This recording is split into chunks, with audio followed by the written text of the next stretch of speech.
Celtic Guardian. It's CG for short.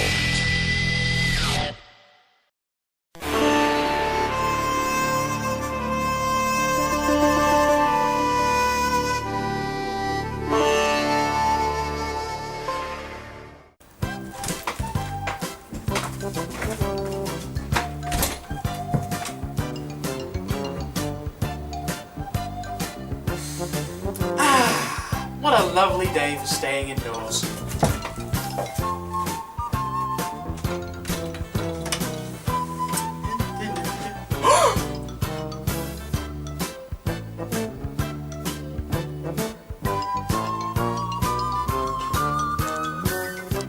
Wow, my room's so messy. I better clean this place up.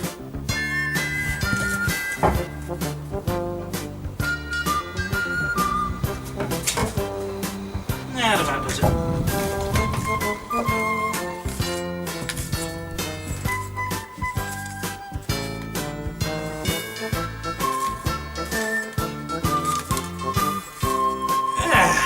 Well, that's that over and done with. Wait a second, what's that? Man, I haven't seen you in a while. Wow, I remember this thing from my childhood. I used to play this thing all the time. Well, since I have my camera set up already, I may as well do a review on something. What kind of Game Boy Advance game should I review first? Of course! It's all so clear to me now! So, Yu-Gi-Oh's had its fair share of games in the past, and in case you couldn't tell, I quite like Yu-Gi-Oh cards. Especially this one. Now, Yugioh Sacred Cards was the first Yu-Gi-Oh game I ever owned, and I was a big fan of the anime and the card game at the time, so I figured this game would be pretty fun. Isn't it funny how the folly of youth affects our actions sometimes? First thing I should mention, this game is very unfriendly to non-fans or anyone who hasn't played Yu-Gi-Oh before. They don't fill you in on the rules or how the game works or who the characters are, you're just kinda supposed to know. So thankfully you psychic types will be able to get this game just fine. So the plot of this game pretty much follows the Battle City arc of the anime, with you competing in this city-wide tournament that has no doubt put hundreds of people out of business so Seto Kaiba can feed his bloated ego. The big difference is, you get to play as a random kid who can pretty much insert himself into any place and act instead of Yu-Gi-Oh! Joey. In fact, there's a scary lack of the two of them in this game, but moving on, if you've seen the anime, you know what to expect plot-wise from this game. It does keep the flow of events nicely, but we've already watched the anime, do we really need to play it? For most of you, probably not. But for younger me, yes! Yes, I had to play this game. It seemed like the best thing in the whole damn world. I'm sorry, that was terrible. Keep it professionals. Keep it professional, Kelty. Keep it professional. You know, I'll give the game credit. It does well recreating some scenes from the anime, and the locations look very nice in it. Now let's talk about the gameplay. If you played Yu-Gi-Oh, you know what goes down here. Two players start with 8,000 life points, you summon monsters to damage your opponents, you can use spells and traps too, there's a type trumping system. Wait, what? Oh, I see now, I put in my Pokemon Ruby cartridge by mistake. No, that doesn't make any sense at all. So, yeah, they added a type trumping system to this game, and to me it just seems really unnecessary. I mean, in comparison, this is how many attributes the original Yu-Gi-Oh games had. And then these are all the ones that the game decided to add. See, some of it's just really redundant. I mean, why is there a specific type for fiends? They sort of fit into the whole darkness thing. And dream types? What exactly is a dream type? I mean, how does that make any sense at all? So in a very similar manner to Pokemon, the type trumping system means you can take down stronger enemies with an element that they're weak to. So, just to give you an example, Karibo, that's this little guy over here, can defeat the Blue Eyes White Dragon. This little puffball can defeat this gigantic 50-foot dragon. What? The only reason this type trimming system has even been introduced is because the card game is extremely dumbed down in this game. Most of the cards you get are monster cards. There are very few magic and trap cards you get to use, and most of the magic cards you get are either situational, like your opponent has a specific monster type on their field, or a ritual spell card. So this dumbs down the strategy quite a lot and boils it down to you wailing on your opponent with your strongest monster. This does however make dueling very quick, and you can get through a lot of them very fast, so grinding for experience isn't that much of a problem. But let me just give you an example of how reduced this game is. In total, there are 104 magic cards and 17 track cards. This might not sound so bad, but when you consider the game has 900 cards in total, you can see where this would be a problem. That means that there are 779 monster cards in comparison. I mean, it's just so dumb. The inventory screen is really weird too. For a card collecting game, you'd expect it to show what cards you've got all together in your trunk, right? Wrong! This game feels the need to show you every friggin' card in the whole game and how much of each one you've got. Why? No, seriously, why? This would just be confusing. Why would we need to see every card in the game at a moment's notice when we can't even use them? That's nonsense! And now we come to the biggest problem I have with this game. It's way too friggin' easy. I mean it, I managed to blaze through half of this game with little to no effort or deck modification at all. Most of your early opponents have completely pathetic decks with maybe one or two strong cards up their sleeves, and you can easily flatten them once you roll out the right card. Even some of the anime's tougher duelists like Bones, Rex Raptor, Weevil Underwood, My Valentine, no relation to Faye Valentine except maybe the upper torso, they all go down with relative ease. The only thing that makes these duels somewhat difficult is that they'll have field spell cards set to make their monsters tougher, but they can also make yours tougher and essentially allow you to turn their strategy back on them. It's only about halfway through the game that things get even decently challenging, and to be fair, the final boss is pretty difficult, but by that time it's just way too late to salvage this game. The music is also pretty damn bad. I don't mind quality because it's just Game Boy Advance, but just sample some of these amazing dueling tracks.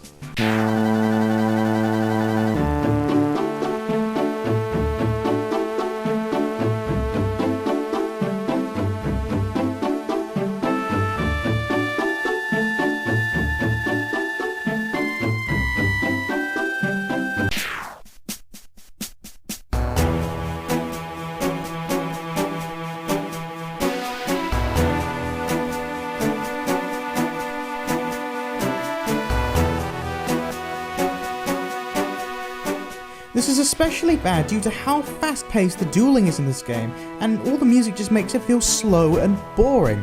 But in all honesty, slow and boring is a nice summary for this game. Well, that sucked. Oh well, time to try the next one. This is Yugioh Reshef of Destruction. Hopefully this one will be a little bit better. I think that's right. So here we go, Reshef of Destruction. Well, it's based on the same engine that the first game was using, so I guess we're in for another pretty easy ride. Oh no.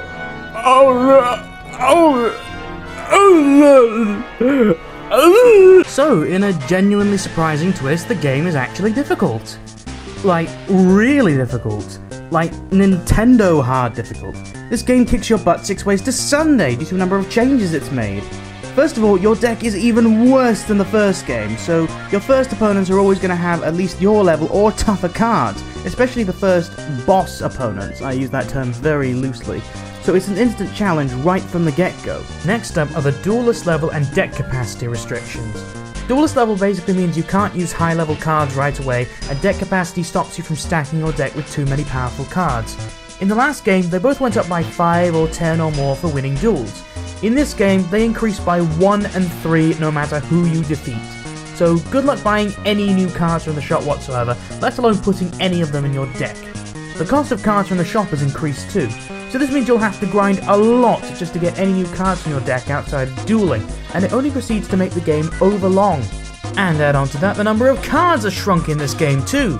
There are now only 800 cards in total, a bit of a letdown from Sacred cards as 900, now with less than 100 magic cards and 19 trap cards. Yeah, because we needed even less options for creative dueling. Though, this game does improve on a couple of elements from Sacred cards. First off, it employs continuous effects now, which allows a little bit more interesting gameplay, but this does mean that anytime you use something with a continuous effect, the game will let you know about it whenever something is done, and I mean all the friggin' time. But it also does genuinely improve on the music, making it at least more fitting for the fast-paced duels. Have a listen to this track.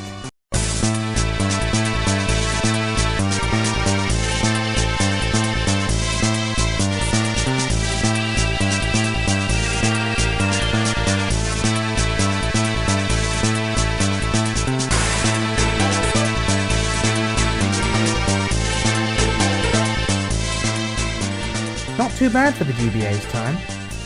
Something else I give this game a little bit of credit for is that it has an original plot to it. You get to visit some more locations in the game like Italy, Canada, China, Egypt, so I'll at least give the game credit that it was trying to step out on its own instead of recreating the other games. And even though it does sort of come across as just melding seasons 1, 2 and 3 together, it's at least nice that they made the effort. Now, here's a weird little something. These two characters, in the manga, the Puppeteer of Doom was a character Yugi dueled against who used a puppet of Kaiba. In the anime, he was replaced with this... how does it go again? Gay clown. But in this game, they both make an appearance, so what the hell kind of canon is this? And finally, there's the life point system. In this game, we don't just go back up to 8,000 after every single duel. No. You have to go back to your PC to heal up. This means that the game can subject you to boss rushes even while your LP is still low, making this game even more unfair. And this goes even further for the final boss, who has massive amounts of life points, 2 forms, and you don't get to heal in between him. It's unbelievable. And for that, I hate this game. Alright, done. That's it, I'm done. Okay, before I head out, I might as well make sure my deck is in order. Yep, everything seems right about that. What? Oh, come on! There aren't even that many high-powered cards in here! Can't I at least have something? Oh, for goodness sake. Oh, that's just terrific. Oh. How do the game's rules suddenly affect my world? I don't know. I don't know. Bye.